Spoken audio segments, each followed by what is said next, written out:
Christopher Nolan's The Odyssey is not a heroic adventure in the traditional sense. It's a bruised, salt-scrubbed epic about guilt, memory, and the terrifying possibility that surviving war may damage a person more deeply than dying in it. Most adaptations of Homer treat the story as a chain of mythical encounters. Nolan treats it like a psychological reckoning. The Cyclops, the Sirens, even Athena herself feel less like fantasy creations than manifestations of a mind trying to survive its own past. That approach defines the entire film. Nolan's version of mythology is grounded almost to the point of brutality. The monsters are physical, heavy, dangerous. Storms feel violent because they are filmed as actual weather battering actual bodies. Gods are never whimsical. Zendaya's Athena appears less like a radiant Olympian and more like an accusation Odysseus cannot escape. Nolan constantly leaves open the question of whether divine intervention is real or whether Odysseus is mythologizing his trauma to make sense of atrocities committed during the Trojan War. The fractured structure is crucial. This is not non-linear storytelling for puzzle box entertainment.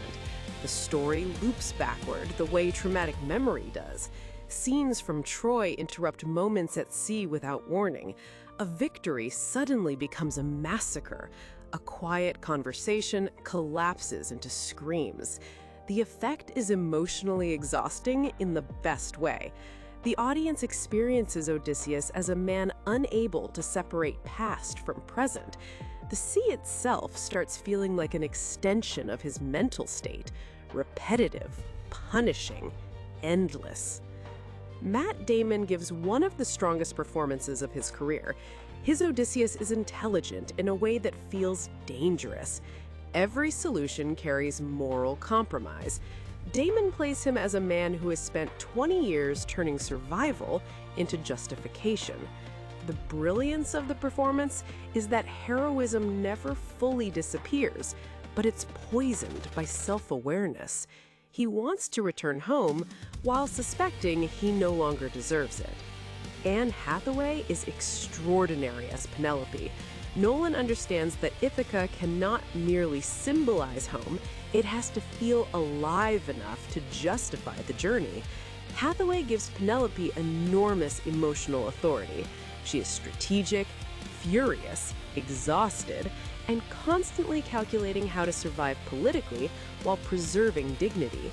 Her scenes provide the film's emotional center. Tom Holland's Telemachus works as the story's inheritance theme embodied in human form. He has grown up on stories about his father and must confront the difference between legend and reality. Holland wisely underplays the role. His restraint makes the eventual father-son confrontations devastating. Robert Pattinson's Antinous is one of the film's smartest surprises. He avoids theatrical villainy entirely. Instead, he plays corruption as casual entitlement.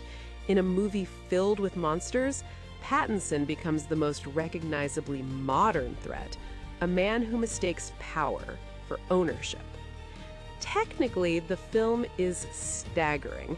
Hoyte van Hoytema's IMAX cinematography captures oceans and skies with terrifying scale. The practical effects matter because they create physical resistance. The Cyclops sequence works because actors are interacting with a massive animatronic presence rather than empty space. Scylla attacks feel horrifying because bodies are violently yanked through real water. Nolan restores weight to blockbuster filmmaking. Ludwig Göransson's score is less melodic than ritualistic. Metallic percussion and ancient vocal textures create constant tension. Combined with Nolan's overwhelming sound design, the film often feels physically oppressive. That intensity will divide audiences. The film is not flawless. Its conceptual seriousness occasionally creates emotional distance.